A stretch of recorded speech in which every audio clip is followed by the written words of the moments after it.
Hello and welcome to this first tutorial video where we'll learn how to install, activate and license the plugin.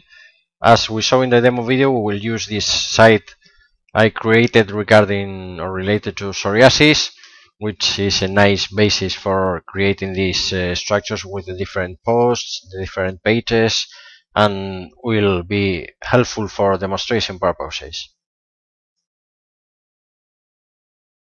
Okay, so let's get into the dashboard and see how easy it is to install the plugin, configure it, and start creating links to direct customers and also to direct link juice from the Google robots to the pages that we want to promote. So we just have to go into plugins, add new, click on upload, select the file, which is WP Intralinks, and click on install. We activate it.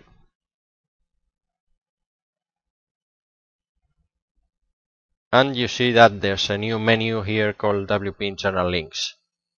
The WP Internal Links main page is just a presentation screen, which is very important for you to check from time to time. Right now there's an introduction to the plugin and a very brief description of what you should do when you install it in order to have it running.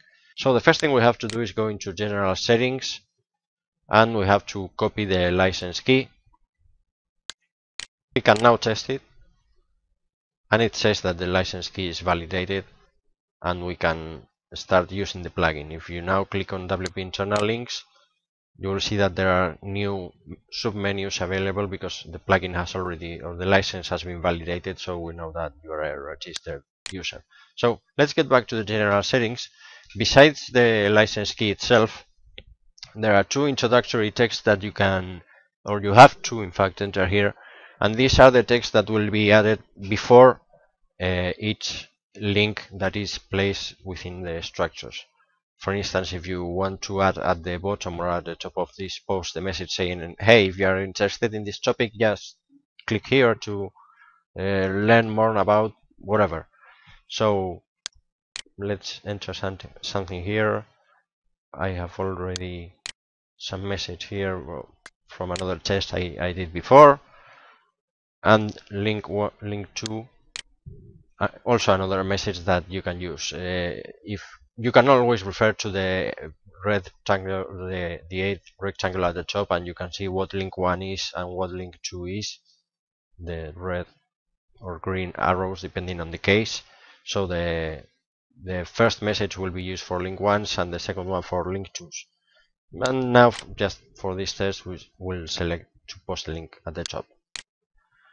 Okay, so these are just the general settings, and just for the sake of demonstration, imagine that you decide that you don't want this message. If you want to read more about this topic, visit, and you decide that you prefer them to read the content, for instance in the posts, you prefer them to read the content before having them go to visit the review, and you'd rather have the links at the bottom. So you go into general settings,